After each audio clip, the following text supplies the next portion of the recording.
I wanted to start with the fact that really irritates me actually a lot. I start a lot of things with rants nowadays, but like everything is a reboot now. But my pitch is to preemptively say that there is absolutely no way to reboot one of the most iconic pieces of Canadiana of all time. There's no way to reboot the House Hippo. All is quiet. And for those who don't know, Or they tried in 2019.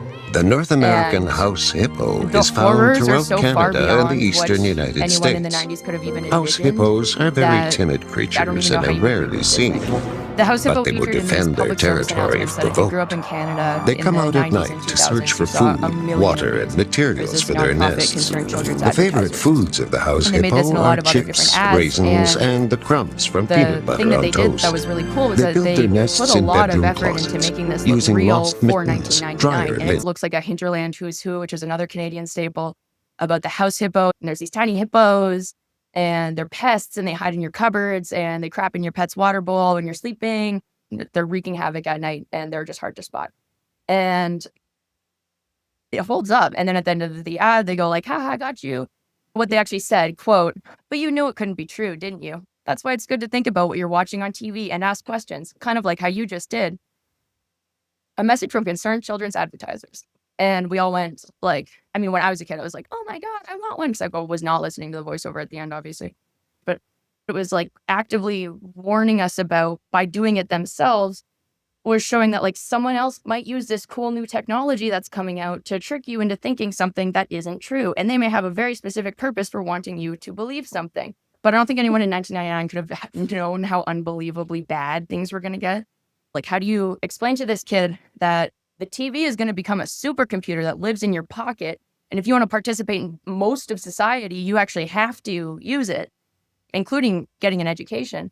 The TV and pretty much everything on it that lives in your pocket has been now shaped by like generations and decades of evil scientists who maliciously designed all of this to be as addictive as possible, because now you are the product. And to me, most importantly, if you saw that nowadays, you would have to articulate to them like, the House Hippo video that you're seeing might be created by a bot acting autonomously, which was programmed to generate a steady feed of AI-generated House Hippo content.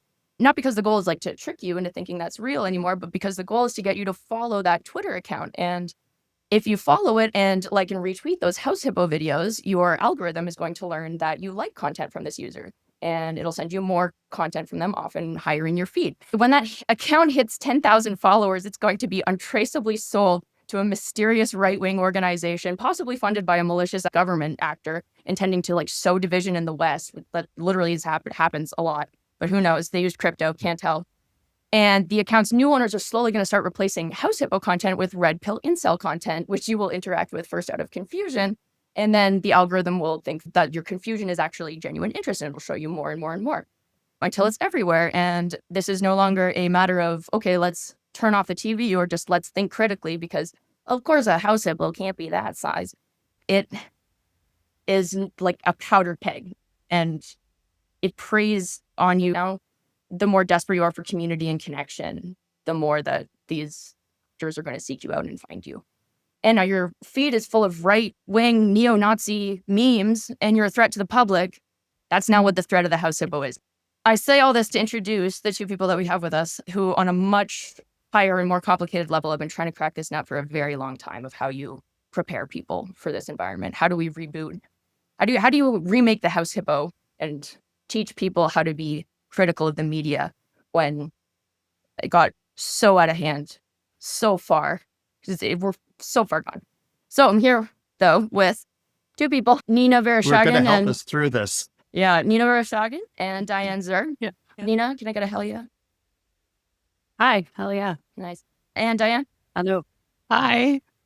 Do you want the hell yeah If you're too? comfortable. Hell yeah. Confirmed.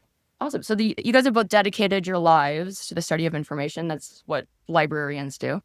You worked for many years at Saskatchewan Polytechnic. Nina is now a full-time instructor for the Library and Information Technology program, and Diane is a learning services instructor.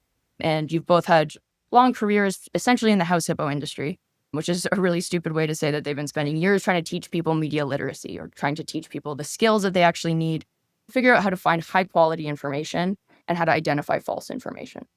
the era of the house hippo, if anyone remembers, was also kind of the era of kids going into the computer lab and the librarians would come in and teach you how to do research online and like teach you Wikipedia is not a reliable source, but you could find reliable sources in Wikipedia by just stealing the ones that they used. And things were simple back then because those were house hippo days. But just to Nina and Diane, I wanted to kind of ask you to look back. What did it look like trying to teach media literacy when you started out? Nina, you would have been as a faculty librarian at Saskatchewan Polytechnic. Diane, either when you were at the Regina Public Library or as an instructional librarian at Saskatchewan Polytechnic. What were your challenges back at that point? It was easier. It was easier because we could rely on things like the website address to determine whether or not something might be a reliable source, or there just wasn't as much information on the internet, or it was coming in one form. It was generally written. Occasionally there would be videos. The internet didn't look the same. So it was easier to teach people these are the things to look for. You can use a checklist. You can decide whether or not something is a good source or a bad source. And that's how we started our careers, is we were doing these sessions with students where we would basically have a checklist and they'd be able to go through it and determine whether or not they could use that information for an academic paper. Yeah, and usually that was the context, was they were doing an academic paper. And what we were providing them is called information literacy instruction. And essentially it's teaching people to find the information that they need for something in particular and understand how to use it effectively and how to evaluate it. And yeah, we were just looking at like research papers back then, but over time, as the internet became much more sophisticated, students and faculty members, and I would assume in the public library this exploded as well, people were more concerned about finding accurate information in their personal lives as well. And so it really evolved into like a much bigger beast. The house hippo grew much, much larger.